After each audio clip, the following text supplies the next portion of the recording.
First of all, this isn't my story. It belonged to my father, whom passed away in the fall of 2003 after a 40-year career with the NYPD. As far back as I remember, he'd always had trouble sleeping, waking up most nights in cold sweats. My mum and I put it down to the stress of the job. I mean, being in the police force for so long, I'd assume he'd seen a lot of terrible things. But a few days before his passing, he told me the real reason why he couldn't sleep, and a terrifying account of why he was afraid to close his eyes. Because this was his story, I'm going to tell it to you from his point of view, as he told it to me. The night was October the 4th, 1973, and I was patrolling the night shift.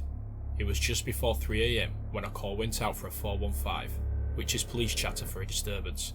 I was only 3 minutes out, so I took the call. As I approached the location, it appeared to be an old Catholic church that sat in complete darkness. A big storm that night had caused a blackout in the neighbourhood, leaving residents without any power. My blue and red lights strobed the surrounding woodland, giving me an eerie feeling. I was greeted by a Father Walsh who lived in the presbytery beside the church. He had been woken to the sound of glass breaking and immediately called the authorities. I sent Father Walsh back inside whilst I performed a sweep of the perimeter. I located the broken window on the east side of the church. The puzzling part was the broken glass was on the outside, indicating that the window had to have been broken from inside. I radioed dispatch. Backup was 8 minutes out. So I took out my flashlight and weapon and entered through the broken window. The room was completely dark, save for my flashlight as it swept what appeared to be a small library. Then I heard a heavy thud coming from the next room. I whipped through the door into the church hall to find a candle and a Bible had fallen from a shelf, but nobody in sight. I announced my presence as armed police, but I got no response. I began to sweep the hall with my flashlight. That's when the hairs on the back of my neck stood up. In front of the altar was an open casket. This was clearly the night before a funeral. I took a breath and then checked between the pews as I made my descent towards the altar, and a cold shiver slammed through me. The casket was empty. I heard the sound of a door creak open to my right, and I caught a glimpse of a white male, approximately 6'1", wearing a dark suit, leaving the room. "Stop, I'm police," I called out, but I got nothing. I proceeded to the doorway. "I will shoot you, you son of a bitch," trying to psych myself up. This was the first time in my career that I'd felt truly afraid. All I could hear was my own breathing and the sound of my pounding heart. I entered into the room. It was a large storage room full of books, bookcases and clothing. I noticed there was no windows and I was standing in the only doorway, so whoever was in here with me was still inside the room. Then I heard a soft whisper, "Hey," coming from the back of the room. "Hey." I dropped to the floor and peered underneath the bookcases. I tracked the whisper and noticed a pair of black polished shoes across the way. They slowly turned in my direction. "Hey." "I've got you now." I leapt back onto my feet and rushed down the aisle with my gun trained forward. I whipped around the final bookcase and was horrified to find no one. Not a person. Not even a pair of shoes. My heart skipped a dozen beats. I heard my colleagues arriving outside, so I quickly made my way back into the church hall. They too did a sweep of the entire church and found no intruders. But that wasn't the end of this terrifying experience. As I was heading back through the hall, I noticed the lid on the casket was now closed, and, against my better judgment, I went over and lifted the lid to find a white male, approximately 6'1", in a dark suit, wearing the exact same polished shoes that I'd seen earlier. After that night in 73, my mum told me my father would only sleep for an hour or two a night, always working up in cold sweats, but he never talked about it. My father kept this secret for 30 years. I don't know why he didn't tell anyone, or why he waited so long to do so, but whatever he saw or felt that night haunted him to his very grave.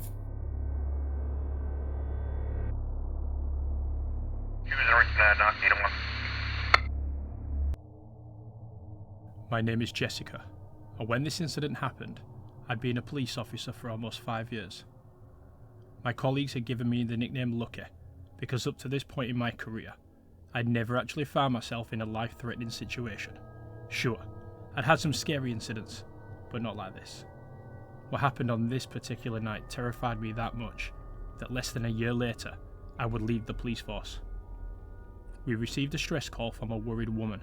She hadn't been able to make contact with the family in 48 hours. She spoke to her family every day, so this was unusual for her, and she felt concerned. Now, this woman lived over 600 miles away, which is the reason she called us. She wanted us to go and check on her family. Her family lived in a remote farmhouse, a 40-minute drive from the nearest main road, so when I say remote, I mean it. I arrived at the farmhouse just after 11 PM, and the entire house sat in darkness. I knocked on the front door and called out police, but there was no answer. I cut my hands and peered through the window, but it was too dark to see inside. I tried the door handle, but it was locked. That's when I noticed something on the ground. I took out my flashlight to find fresh, bare footprints in the mud. They appeared to be a size 15 or 16. I'm a size 4, so they looked like creepy giant's feet next to mine. I followed the strange footprints around the side of the house. The power box had been forced open, and I noticed the power cable to the house had been severed. That's when I drew my firearm and called in for backup. I continued following the prints to the rear of the property. The door was slightly ajar. I entered with extreme caution, my gun and flashlight forward at all times. I was greeted by a stomach-churning stench. When you work in the force, you come across this from time to time. It's the smell of the dead. In the hallway, I discovered the body of an adult male, approximately 50 years old. His back had been shredded. The cuts were so deep, I could see part of his spinal cord.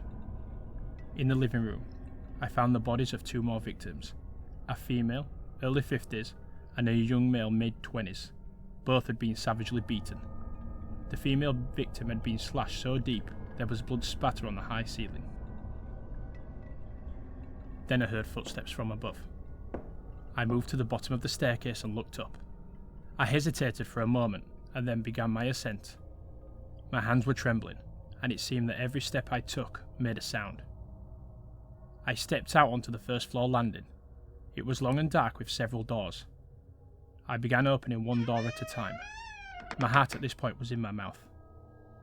After exiting the third room, I saw a shadow pacing left to right underneath the door at the end of the landing.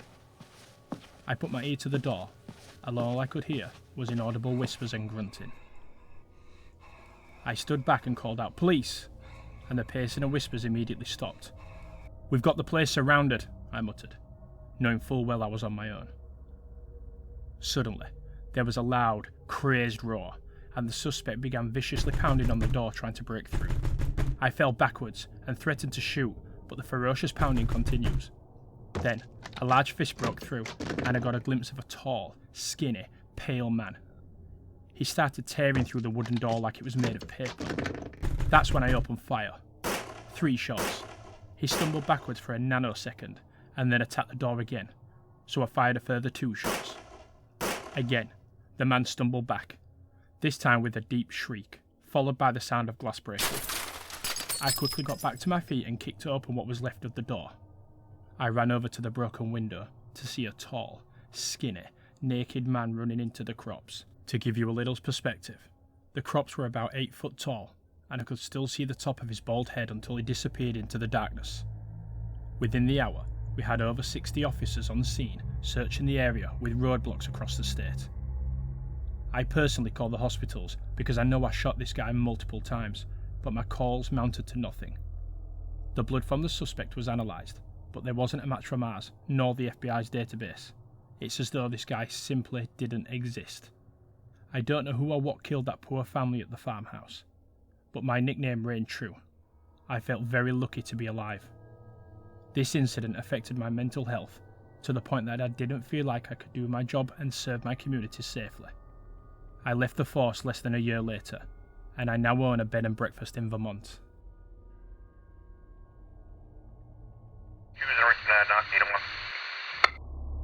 I was called to an apartment complex one night after a woman had reported hearing strange banging and muffling sounds coming from the apartment next to hers. The apartment belonged to a young woman the neighbour only knew as Rachel. I arrived at the complex and took the elevator up to the 9th floor and had a brief chat with the woman who reported it. Before I knocked on Rachel's door, I pressed my ear to the woodwork, It was silent. I knocked on the door, and within a few seconds, a young woman answered, giving her name as Rachel. She was standing in a nightgown and looked as if I'd just woken her. I asked if everything was okay. She said it was, and I had in fact just woken her from a deep sleep. I told her we'd received a call from a concerned neighbour about some unusual sounds. "Oh, I've been watching the TV. It must have been that." "I thought you said you'd been asleep," I replied. This caught her off guard, and she just stared at me, or through me, should I say. I asked if it would be okay if I had a quick look inside. This irritated her, but I was very insistent and she agreed to let me in. The apartment appeared spotless and very homely. I noted a lot of family photos on the walls.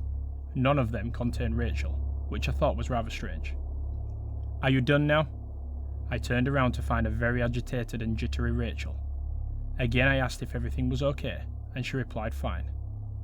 At this point something just didn't feel right, so I asked her to show some identification.